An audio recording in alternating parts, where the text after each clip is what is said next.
Hey everyone, welcome to my channel. My name is Veronica. Earlier this summer, I did a haul video and I said I had better slow down and I wouldn't be posting haul videos again until school started. Well, school has started, so it's time to get back into the haul game. So I didn't mean I wouldn't purchase anything. I meant I wouldn't post haul videos. It had gotten a little bit ridiculous there, even by my own standards, last spring. So here we are. It's late summer, late August, going into early September 2021. I have purchased a bunch of fragrances over the summer, some that have worked out well, some that have not.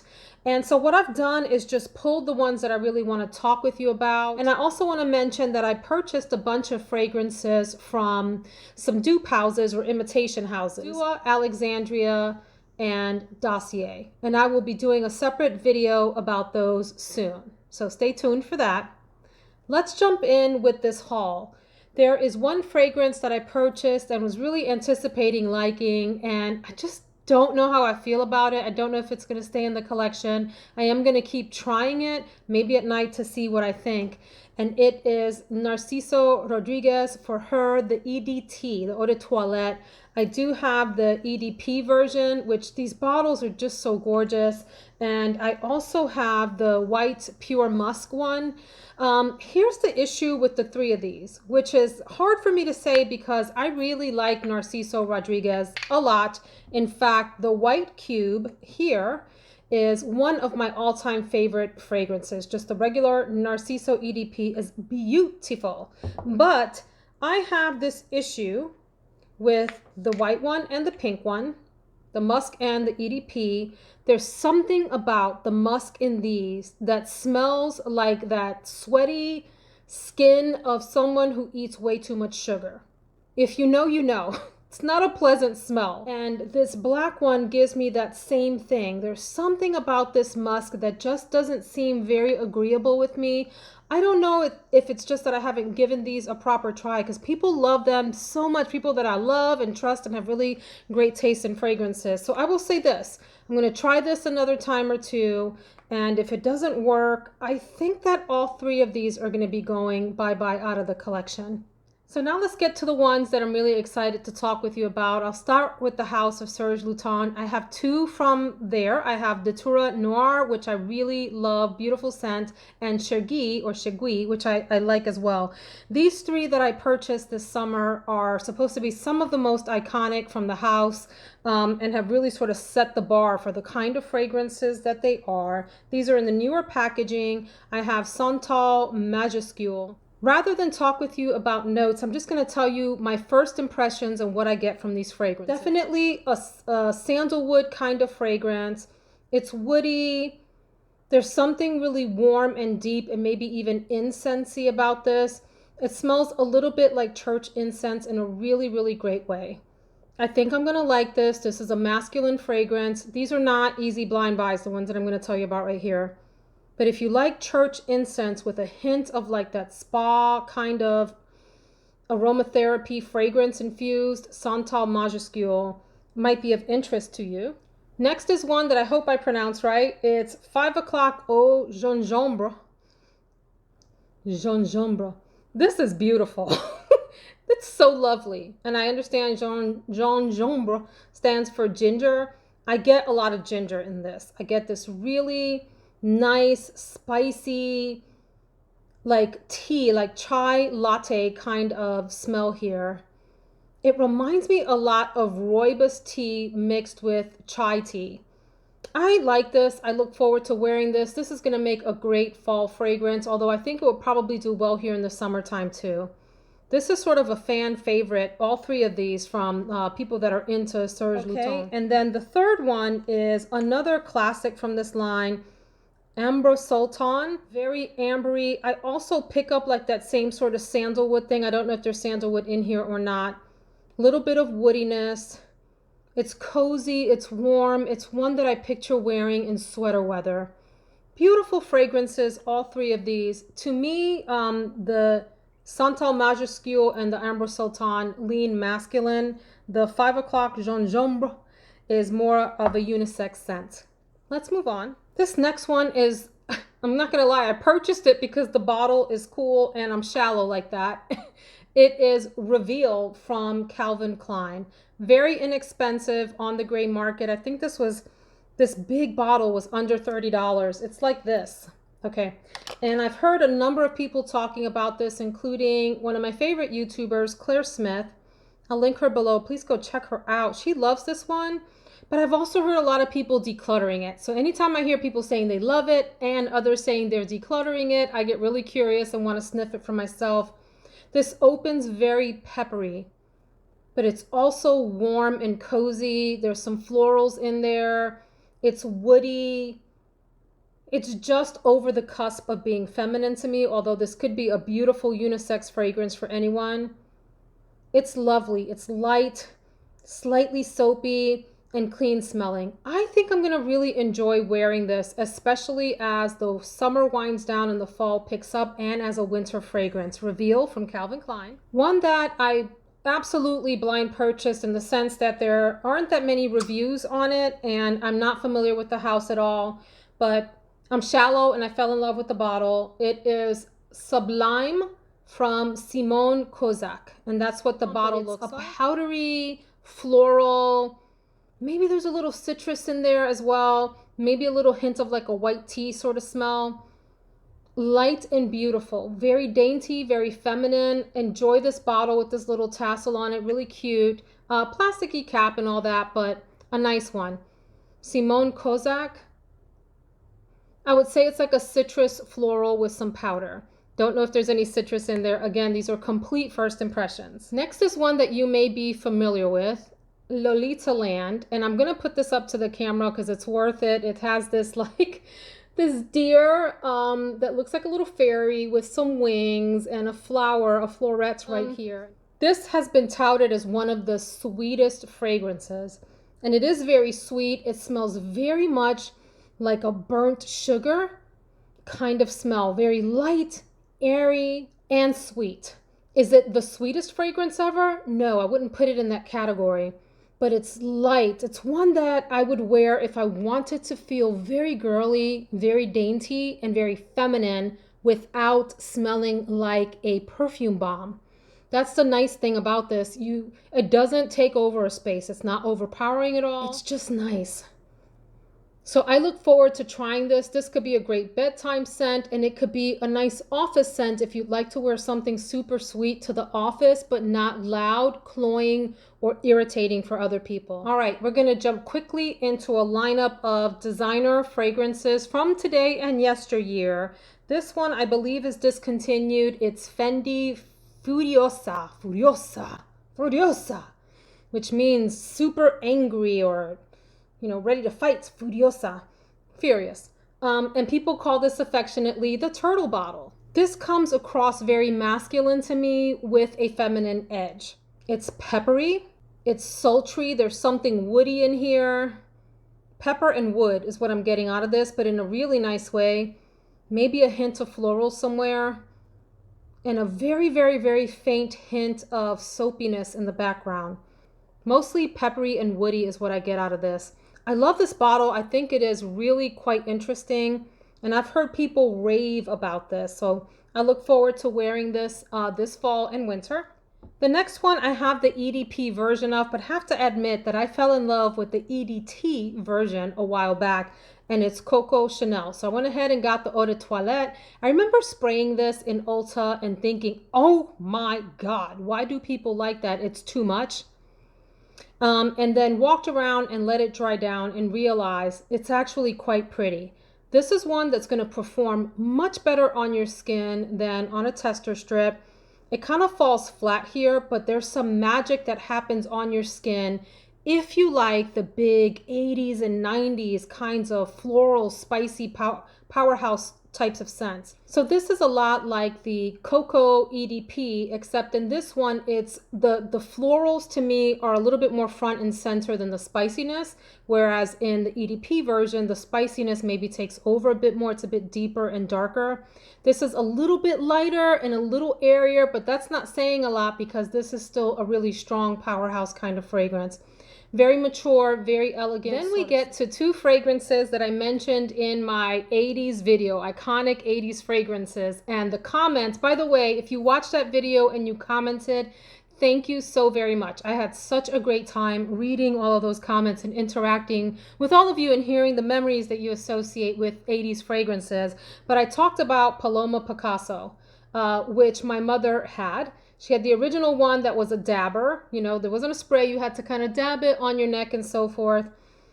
This is not like I remember, but it is at the same time. I think I described it properly, although it's still a little bit different than what's in my memory. It is woody. It is spicy. It is deep. Very sort of classic. To me, like a Shimmer smell.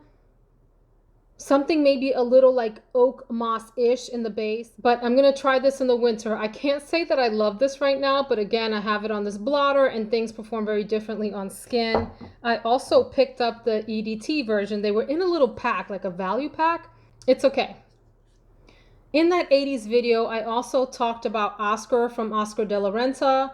I think this is a reformulation with the silver band on it. I'm pretty sure that it is.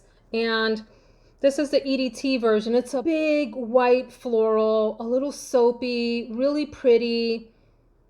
One that I would wear on special occasion, or if I wanted to smell especially clean and floral and feminine for a day. I also picked up Prada La Femme. This is the Eau de Parfum. I have the intense version with the red back on it, which is a really much deeper tuberose than this is. This is a light, soft, clean, elegant floral.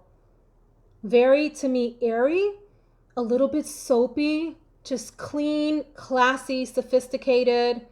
Maria Colette, hi Maria, talks about this being like her boss lady scent, and I can totally see that in the sense that it says a lot without being loud. This isn't an in-your-face fragrance. It's not a huge projector. I can't see this filling up a room at all, but I can see this being one of those really quietly confident smells. Prada La Femme. Beautiful, light, fresh floral. As I mentioned at the top of the video, I ordered a bunch of dossier fragrances, including an imitation of Black Opium, which is gorgeous. Nicely done by Dossier. I'll talk about that in the video for that. But I went ahead and purchased Black Opium Intense.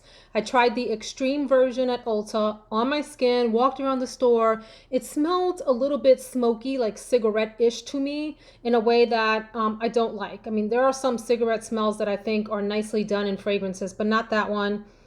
I appreciate this. This is like Black Opium, deeper, darker, more sultry, evening fragrance-ish. This is the least interesting of the bottles to me. It looks like, I don't know, a kid's attempt to put like stars on their ceiling or something. But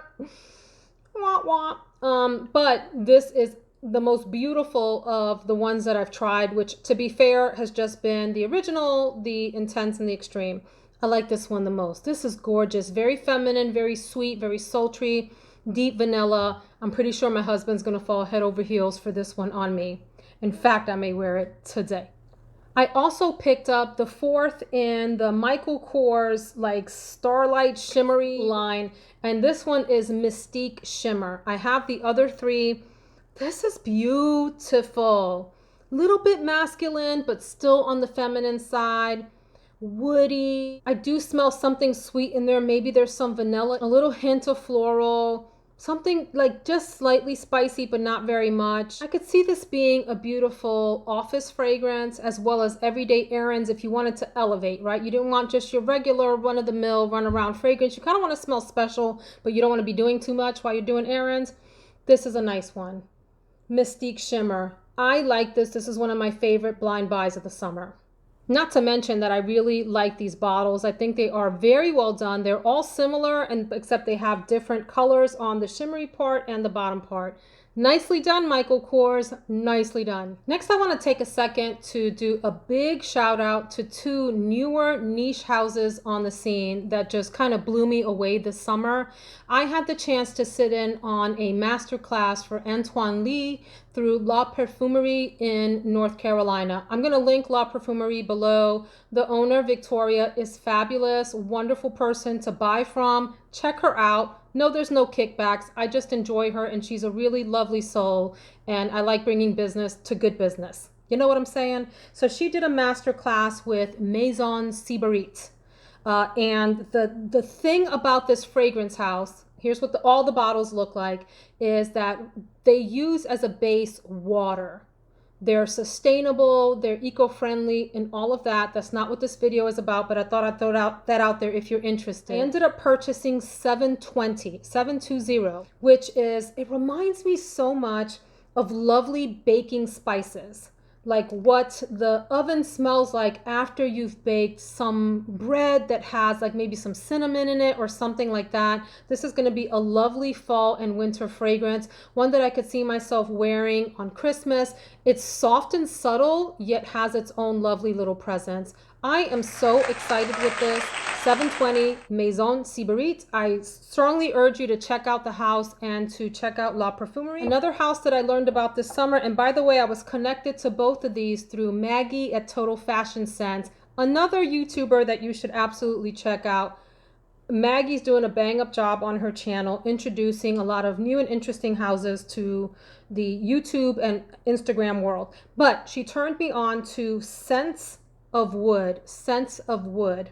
Fabrice, the owner, ages his alcohols for his fragrances in wooden barrels. I love wine, so does my husband. We do a lot of wine tasting here in Virginia. If you haven't been to Virginia to do wine tasting in the mountains, you need to. It's such an experience, such an experience. So anyway, I got a sampler set, and I'm gonna tell you right now, we're gonna be buying several full bottles from this house. And we got these 3 bottles, which are pretty substantial. I think the set was $99, totally worth it.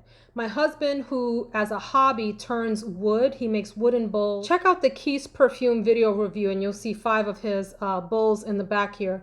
Anyway, we have Oud in bourbon. It smells exactly as you would imagine. Oud and bourbon from a bourbon oak barrel. Was it an oak barrel? I don't know, but it smells amazing. Love this. I love this. My husband loves. Totally unisex. I have plum in cognac. Look at the color of the juice. This is sweet, plummy, delicious, licorice. It smells like angel share amped up. Angel's share from Kilian. Beautiful with some woodiness. Like if you have tasted wine that's been aged in wooden barrels, oak barrels, you know what I'm saying. There's this beautiful like flavor to the wine that is actually what this smells like. Hard to describe. And then my husband's favorite is Cedar in Acacia. Oh, delightful. A little bit more sort of, I smell like a juniper kind of thing, a lighter, more green smell in this one, but just lovely. Highly advise that you go check out Scents of Wood. We're probably going to be buying all 3 bottles, big bottles of this, and checking out the rest from the line too. A viewer on a video talked about Boucheron Oud de Carthage. First of all, these bottles are gorgeous. They're super heavy. They're big, like 4-ounce bottles, and you can get them on the gray market, like Fragrance Net and those types of sites, for less than half of what they cost retail. So don't pay full price for these anywhere. This is, do I need this fragrance? No. Is it beautiful and am I glad I have it? Yes. This smells a lot to me like Oud Ispahan. Have you smelled that one? Just like this oudi spice market, woody, exotic smelling fragrance. Oud de Carthage. I'm gonna really enjoy this winter. Excellent oud fragrance. So I've heard Gabby at the Fragrantician rave about L'Interdit by Givenchy. I do have the intense version of this in the black bottle with the sesame note. Gorgeous. Love this. This is beautiful too. Excellent tuberose fragrance. And I had to have this one because it reminds me of Gabby with the lace on it. So pretty and so dainty. This is elegance in a bottle if you like tuberose. If you don't like tuberose, stop buying tuberose fragrances. If you like tuberose, you need this one in your collection. It's a must. Just a beautiful, nice, elegant, round, rich tuberose without being overwhelming. It's a polite tuberose, but also speaks its mind. if you know what I mean. I could have put this in the dupe or imitation house video, but I only got one of them because they're so hard to shop from. It's Juliana's Perfume. I always go on the site and want to fill my cart up and shop, but everything's always, you know, sold out. They haven't made enough or whatever. And I get overlooking. So I purchased this on Mercari, and it's Bad B. I don't want to say the cuss word because I like to stay family oriented on this channel. But this is a dupe for Rouge Malachite or Malachite from Armani Privé. Really nice. This is close enough. Is it exact? No, but is it close enough? Yeah, really quite lovely. I also picked up, because you know I'm a completionist, right? Like I have to have the whole series or the whole thing. So I got Aura Sensual. Aura Sensual from Mugler. This is sort of like the baby sister, the quieter baby sister of the regular Aura. I have Aura EDT, the Parfum, not the Toilette. The Parfum is a masterpiece to me. I think it's gorgeous. You either love it or you hate it. I love it. This smells a lot like that, but like the toned down version. And I get some of the weirdness of Aura. I get like that inside of the bubblegum wrapper powder smell. It doesn't smell like the bubblegum. It smells like the powder with vanilla. Nice. And a little bit of greenness, but toned down. So it's Aura dialed all the way down. Sensual. Aura Sensual. That's what we're going to go with. Okay, this next one was a wild blind buy for me. I have been watching Sniffing Fragrances. I will link her below. Such a sweetheart, but she does a great job reviewing Middle Eastern fragrances, which I love. Give me any Arabian Peninsula country perfume and I'm there, okay? So this is, I'm going to attempt to pronounce this. Forgive me. Khaltat Al Arabia Royal Blend. Pretty substantial, heavy bottle. And I love that this smells a little bit like Herba Pura mixed with something a little bit oudi. Okay, like if Oud Ispahan and Herba Pura had a child, it might smell like this. It's lovely. I like it. My husband likes it.